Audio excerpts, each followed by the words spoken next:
It's crazy that people just sat around and like watched, Mm-hmm. essentially just like Well, people like dying all the time. gladiators, Yeah, like it's just I guess They the didn't have fucking value of World Star human back life then. has gone up slightly. yeah. Which is weird because there's more of us now than there was then. You would think that they would care more about it back then, but there's only like a couple million of us. Every culture has its own little points of sensitivity and its own really weird blind spots, and their blind spot for murder was a mile wide. Yeah. That's what it comes down to. I remember I was reading this book. And there was one thing about like, how do you navigate the streets of Rome, because they're always packed and everything.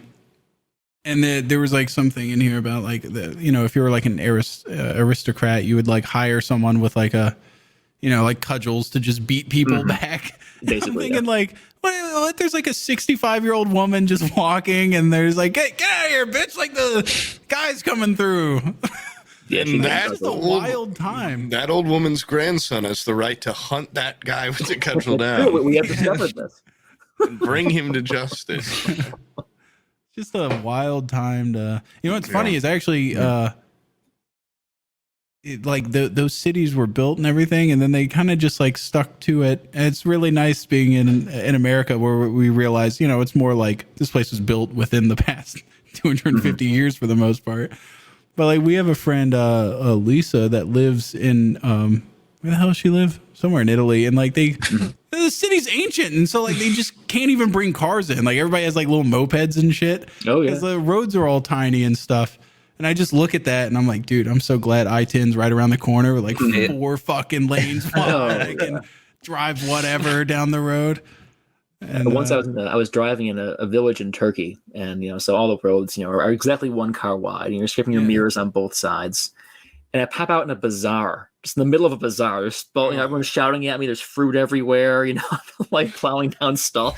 I can't back up. There's nowhere to back up.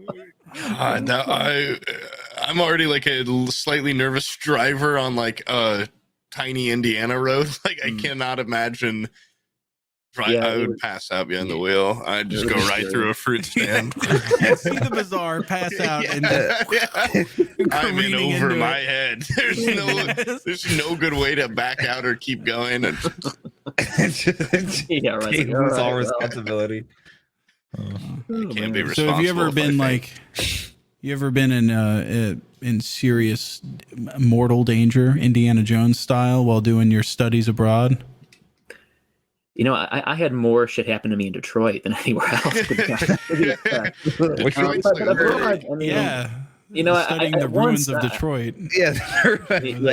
Once actually, I may have stumbled upon some Kurdish insurgents. And so I was in Far Eastern Turkey, where there's, this long-standing kind of cold, occasionally hot war between, the Turkish state and a kind of a Kurdish liberation movement.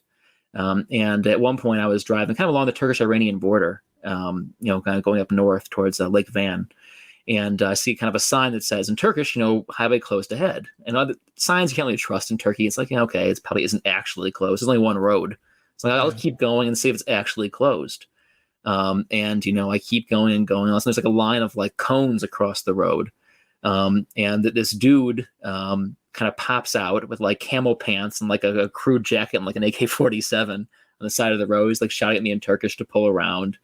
And I pretty much just come to say, I'm a tourist, I'm Turkish, and kind of just turn around, and that was the end of it. But he was definitely not Turkish military, who was a full uniform. So it was either a village militia, or a Kurdish insurgent who didn't want me to go any further. So like that was uncomfortable. And that could have gone better really than badly. Detroit, though. It was still but felt very very safer in that moment with the guy with the AK in the middle of nowhere. So like, they kidnap tourists sometimes. They hold them for ransom, and so that would have been a problem. Yeah. I did not have money at that point. I can send you a couple signed copies of the book I'm working on. If you wait, it's a big deal, guys.